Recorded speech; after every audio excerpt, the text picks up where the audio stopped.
Chào mừng các bạn đã quay trở lại với kênh Thế giới hôm nay.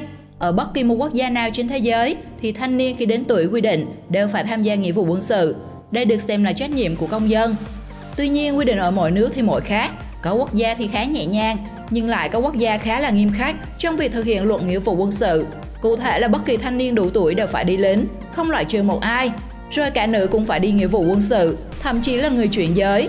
Nếu bạn cảm thấy điều này thật khó tin thì hãy cùng Thế giới hôm nay khám phá 7 quốc gia có luật nghĩa vụ quân sự nghiêm khắc nhất thế giới để xem đây sẽ là những quốc gia nào và những quy định về nghĩa vụ quân sự của Việt Nam so với họ thì ra sao.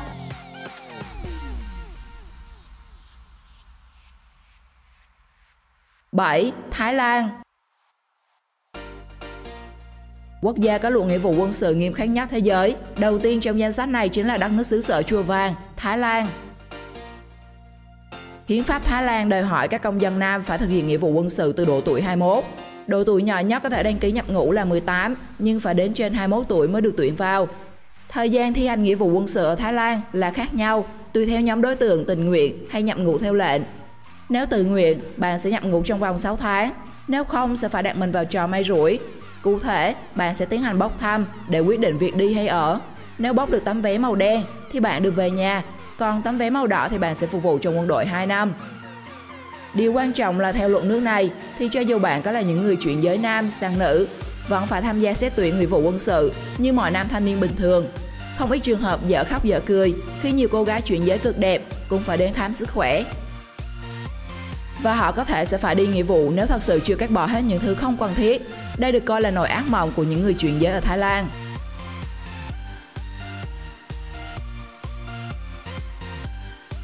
6. Singapore. Tiếp theo danh sách ở vị trí số 6 là đảo quốc sư tử Singapore.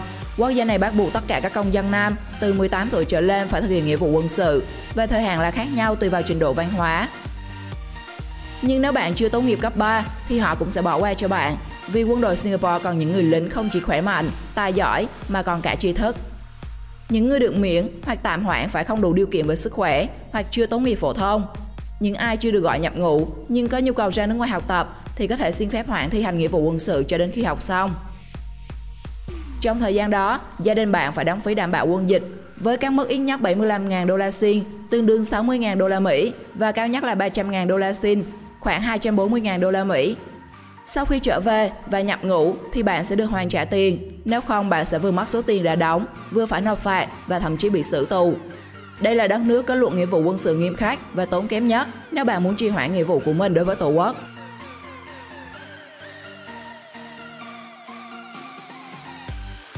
5. Hàn Quốc. Vị trí số 5 không ai khác chính là Hàn Quốc. Đây là một trong những quốc gia có luật nghĩa vụ quân sự nghiêm ngặt nhất trên thế giới. Gần như tất cả nam công dân tuổi từ 18 đến 35 của đất nước này phải thực hiện nghĩa vụ quân sự trong khoảng thời gian 21 tháng. Không một nam công dân nào của Hàn Quốc được miễn nghĩa vụ quân sự. Dù là người có địa vị cao hay nhân vật của công chúng như diễn viên, ca sĩ nổi tiếng, nhưng ai đủ tiêu chuẩn mà từ chối thi hành nghĩa vụ quân sự thì sẽ bị bỏ tù. Người dân Hàn Quốc cực kỳ ghét những người trốn tránh nghĩa vụ quân sự, nên hành động này ít khi xảy ra ở Hàn Quốc.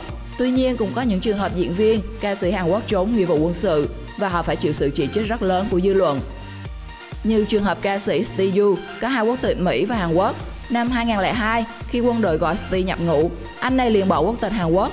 Dù đây là hành động hợp pháp, thuộc về quyền công dân, nhưng chính quyền thành phố Seoul xác định nó là hành động đào ngũ, nên Steve bị trục xuất khỏi Hàn Quốc vĩnh viễn.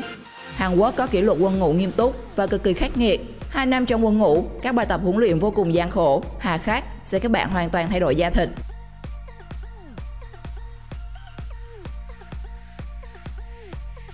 4. Trung Quốc.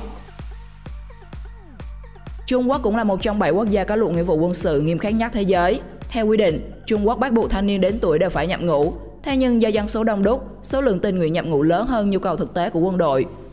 Chính vì vậy mà đất nước này đã nâng cao các tiêu chuẩn để tuyển chọn quân nhân. Trong đó, họ ưu tiên lựa chọn những đối tượng sinh viên hoặc sinh viên mới ra trường nhằm tăng trình độ của lực lượng quân nhân, nhằm đáp ứng đòi hỏi ngày càng tăng về kỹ thuật, công nghệ, cũng như nỗ lực liên tục để trở thành một lực lượng chiến đấu gọn gàng với cơ cấu tốt hơn. Cũng như nhiều quốc gia trên thế giới, môi trường quân đội của Trung Quốc vô cùng khắc nghiệt. Những người lính phải trải qua những đợt huấn luyện đầy khắc nghiệt để rèn luyện chuyên môn, nghiệp vụ cũng như tinh thần chiến đấu. Trong nhiều chương trình tập luyện, các quân nhân không ngần ngại đầm mình trong tuyết lạnh hay lao xuống bùn lầy để hoàn thành các bài tập khó khăn. Chính vì lẽ đó mà họ đã xây dựng nên một lực lượng quân đội được xem là hùng mạnh, không thua kém bất kỳ quốc gia nào.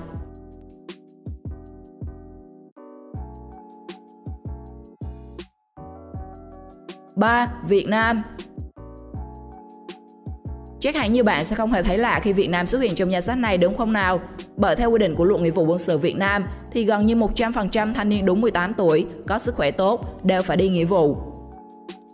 Không phân biệt dân tộc, thành phần xã hội, tín ngưỡng, tôn giáo, trình độ học vấn, nghề nghiệp, nơi cư trú. Vì bảo vệ Tổ quốc là sự nghiệp của toàn dân tộc, thực hiện nghĩa vụ quân sự được xem là nghĩa vụ, trách nhiệm của công dân đối với Tổ quốc. Chính vì vậy, mỗi năm nước ta đều có các đợt tuyển quân và thực hiện nghĩa vụ quân sự phục vụ cho Quân đội Nhân dân Việt Nam. Đợt tuyển quân diễn ra với các quy trình nghiêm ngặt và xét tuyển dựa trên những tiêu chuẩn nhất định về sức khỏe, trình độ học vấn. Thời gian phục vụ tại ngũ là 24 tháng. Chắc chắn là sẽ có gian khổ trong quá trình huấn luyện, nhưng tham gia nghĩa vụ quân sự, bạn không những được tu dưỡng bản lĩnh, tính cách, tác phong trong môi trường quân đội, mà bạn còn có một số quyền lợi nhất định. Ngoài những chính sách được hưởng khi tại ngũ, sau khi xuất ngũ, bạn còn được nhận các khoản trợ cấp và được nhà nước hỗ trợ đào tạo nghề và giải quyết việc làm. Và tất nhiên, những hành vi trốn tránh việc thi hành nghĩa vụ quân sự đều bị xử lý thích đáng với mức hình sự có thể phạt tù từ 3 tháng đến 2 năm.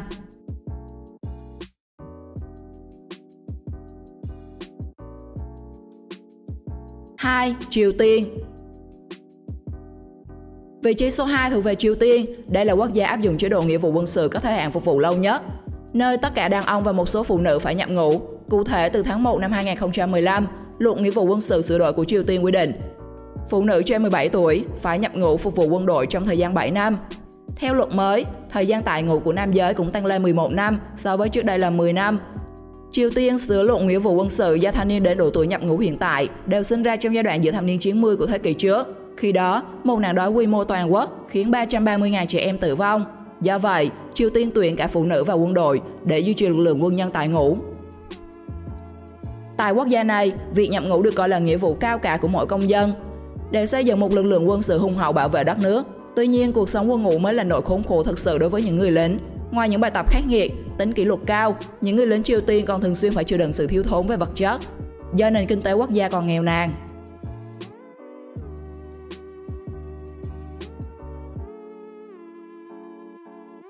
1. Thụy Sĩ. Cuối cùng trong danh sách những quốc gia có luật nghĩa vụ quân sự nghiêm khắc nhất thế giới là Thụy Sĩ. Dù không có chiến tranh, nhưng chính phủ Thụy Sĩ luôn chú trọng đến tình hình quân dịch.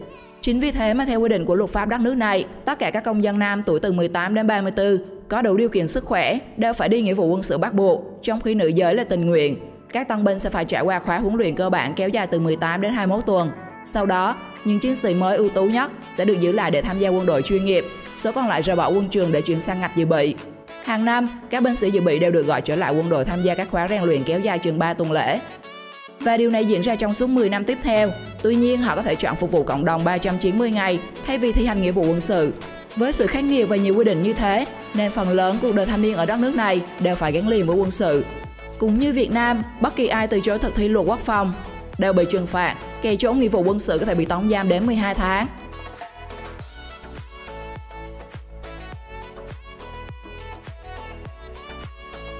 Không biết luật nghĩa vụ quân sự của quốc gia nào làm bạn ấn tượng nhất? Hãy cho chúng tôi biết câu trả lời của bạn trong phần bình luận nhé. Xin chào và hẹn gặp lại các bạn ở những video tiếp theo trên kênh Thế giới hôm nay.